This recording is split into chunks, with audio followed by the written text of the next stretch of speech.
नमस्कार। मनोज कुमार जी नहीं रहे। कोकिलाबेन अस्पताल में उन्होंने आखिरी सांसें ली। लेकिन आज हम कोई शोक संदेश देने नहीं आए हैं। आज हम उनकी फिल्मोग्राफी को याद करने आए हैं। कैसे उनका नाम भरत कुमार पड़ा और वो कौन सी फिल्में हैं जो आपको देखनी चाहिए, खासकर हम यंगर जनरेशन को, जिससे हम कुछ सीखें और अपनी जिंदगी में अप्लाई करें। नमस्कार, मैं हूं शिवम और आप देख रहे हैं सो सीरियस नो सीरियस का स्पेशल सेगमेंट जिसका नाम है तोड़ मोड़ के।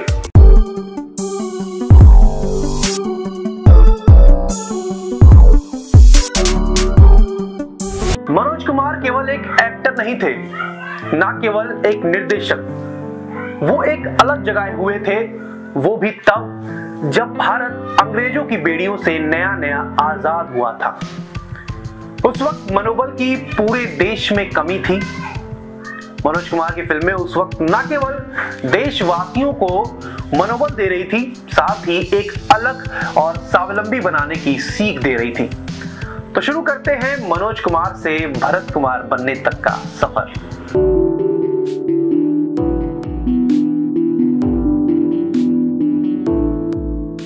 पहले फिल्म का नाम है शहीद, जो साल 1965 में आई। फिल्म की कहानी साल 1911 के हिंदुस्तान के समय की है। ये कहानी बेस्ड है कि कैसे भगत सिंह के चाचा अजीत सिंह ब्रिटिश राज्य के खिलाफ बगावत के कारण पुलिस अरेस्ट कर लेती है उन्हें। भगत सिंह जो अभी 3-4 साल के बच्चे थे, उनकी आंखों ने ये सब देखा, कैसे भगत सिंह बड़े होते हैं और अपने चाचा के नक्शे कदम पर चलकर साइमन कमीशन के विरोध में चल रहे आंदोलन में शामिल हो जाते हैं। कैसे पुलिस लाठीचार्ज में लाला लाजपत राय की मृत्यु हो जाती है। उसके बाद सुखदेव, राजगुरु, चंद्रशेखर आजाद आदि मिलकर लाला जी की मौत का बदला लेने की प्लानिंग करते हैं। प्लानिंग सफल होती है और भगत सिंह और बटुकेश्वर दत्त मिलकर दिल्ली असेंबली हॉल में विस्फोट करते हैं और गिरफ्तार हो जाते हैं। और आगे की कहानी आप सभी को पता है कि कैसे भगत सिंह और उनके साथियों को सूली पर चढ़ा दिया गया। इस फिल्म में मनोज कुमार की काफी तारीफ हुई और उन्होंने अलग ही पहचान बना ली हिंदी फिल्म इंडस्ट्री में। अब बात करते हैं उस मूवी की जिसे खुद भारत के दूसरे प्रधानमंत्री लाल बहादुर शास्त्री ने मनोज कुमार से कहकर बनवाया था। लेकिन अफसोस ये रह गया कि लाल बहादुर शास्त्री रिलीज से पहले ही चल बसे। फिल्म का नाम था उपकार। साल 1967 की ये फिल्म है। फिल्म की कहानी राधा और उसके 2 बेटों भारत और पूरन की है। कहानी शुरू होती है हरियाणा के गांव अटाली से। राधा गांव की रहने वाली महिला है जो अपने परिवार को खुशहाल देखना चाहती है। उसकी इच्छा केवल इतनी सी है कि अपने बेटों को पढ़ा लिखा कर बड़ा आदमी बनाए, परंतु वो दोनों की पढ़ाई का भार नहीं उठा पाती है। भारत खुद की पढ़ाई रोककर पूरन को पढ़ने के लिए शहर भेजता है। पूरन जब पढ़ाई पूरी करके वापस आता है तो उसे आसान पैसा कमाकर खाने की आदत पड़ जाती है। इसमें उसका भागीदार होता है चरणदास, जो उसके परिवार में फूट डालने का काम भी करता है। पूरन को जायदाद के बंटवारे के लिए उकसाता है। पापों की गर्द तले धंसा पूरन जायदाद के बंटवारे की मांग करता है। भारत स्वेच्छा से सारी संपत्ति छोड़कर भारत पाक युद्ध में शामिल होने के लिए चला जाता है। युद्ध में भारत दुश्मन के हाथों जख्मी हो जाता है और पकड़ा जाता है, लेकिन किसी तरह दुश्मन को चकमा देकर अपने गांव की तरफ जख्मी हालत में निकल पड़ता है। कैसे पूरन भारत को वापस आते समय ठिकाने लगाने की प्लानिंग करता है। कहानी इसी के इर्द गिर्द है। इस कहानी ने पूरे देश में देशभक्ति की लौ जगा दी थी। अब बात करते हैं तीसरी मूवी की, जिसका नाम है पूरब और पश्चिम। कहानी है 1942 की भारत छोड़ो आंदोलन के दौरान की। हरना, जो किरदार निभाया प्राण ने, एक स्वतंत्रता सेनानी रहता है और उसने एक स्वतंत्रता सेनानी को धोखा दे दिया होता है। प्राण को तो पुरस्कृत किया जाता है, लेकिन उस स्वतंत्रता सेनानी को याद तक नहीं किया जाता और उसके परिवार को कोई पुरस्कार नहीं मिलता। वर्षों बाद भारत की आजादी के बाद स्वतंत्रता सेनानी का बेटा भारत, जो किरदार निभाया मनोज कुमार ने, पढ़ाई के लिए लंदन जाता है। वहां ब्रिटेन पहुंचने पर भारत अपने पिता के कॉलेज मित्र शर्मा जो किरदार निभाया मदन पुरी ने, उनकी पत्नी रीटा, बेटी प्रीति जो किरदार निभाया सारा बानू ने। उनसे मिलता है। भारत को ये देखकर आश्चर्य होता है, लंदन में कई भारतीय अपनी जड़ों से शर्मिंदा महसूस कर रहे थे और उन्होंने पश्चिमी लगने के लिए अपना नाम भी बदल लिया था। कैसे भरत कुमार ने इन भारतीय कम ब्रिटिश के वासियों को भारत की महत्वता के बारे में याद दिलाया और कैसे उसे अपने पिता के दोस्त शर्मा की बेटी से प्यार हो जाता है और वो भारत नहीं आना चाहती है, उसे भी मनाता है।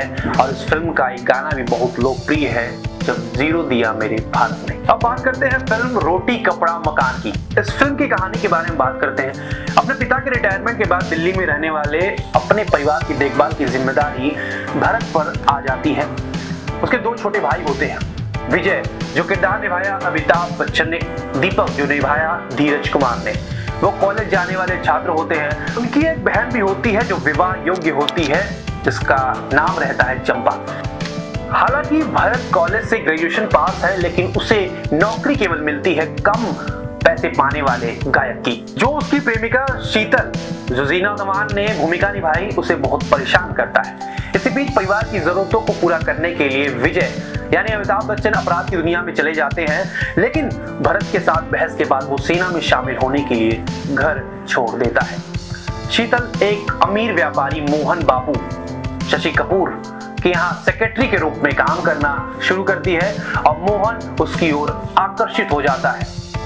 शीतल भरत से प्यार करती है, लेकिन गरीबी में जीवन के बारे में सोच नहीं सकती।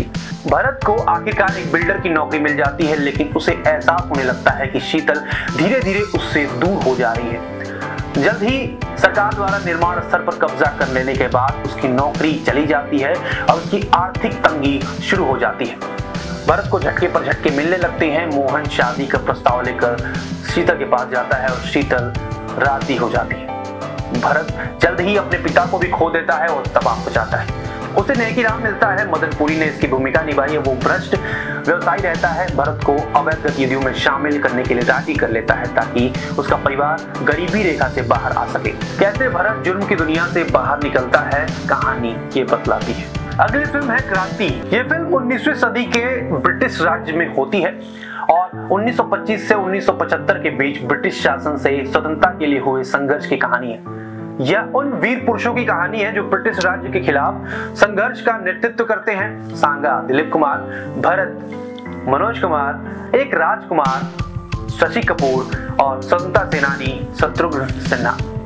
सांगा रामगढ़ राज्य का एक ईमानदार और निष्ठावान कर्मचारी है जो राजा लक्ष्मण सिंह के प्रति पूर्ण रूप से समर्पित है। जब लक्ष्मण सिंह शर्तों के साथ अंग्रेजों को बंदरगाह का उपयोग व्यापारिक उद्देश्यों के लिए करने की अनुमति दे देते हैं, तो सांगा को पता चलता है अंग्रेज सोना और आभूषण बाहर ले जा रहे हैं और बदले में गोला बारूद लेकर आ रहे हैं। इस कहानी में इसी को रोकने की क्रांति है और जब इस अन्याय की शिकायत राजा लक्ष्मण सिंह के करने जाता है सांगा, उस वक्त राजा की हत्या कर दी गई होती है और उस समय उसे देखकर उसे पकड़ लिया जाता है। सांगा पर देशद्रोह और लक्ष्मण सिंह की हत्या का आरोप लगाया जाता है। उसे मृत्युदंड की सजा सुनाई जाती है, लेकिन वो भाग निकलता है और क्रांतिकारियों का एक दल बनाता है जिसका एक ही लक्ष्य होता है, भारत से अंग्रेजों को बाहर निकालना। यह समूह बढ़कर कई सेनाओं में बदल जाता है जो सभी एक ही नारे के साथ एकजुट होते हैं, स्वतंत्र भारत, जिसे क्रांति कहा जाता है। ये थी मनोज कुमार की फिल्मोग्राफी, जिसे देखकर प्रेरणा ही नहीं मिलती, साथ ही इस बात का अनुभव भी होता है हम आजाद हैं। अगर आपको हमारी सारी रिपोर्ट्स पसंद आती हैं तो हमारे channel so serious no serious को सब्सक्राइब कीजिए, वीडियो को लाइक और शेयर कीजिए और दनादन देखते रहिए हमारे सारे वीडियोस। हम हर बार कुछ नया करने की कोशिश करते हैं और हर वीक अलग अलग कंटेंट के साथ प्रस्तुत होते हैं। Bye bye.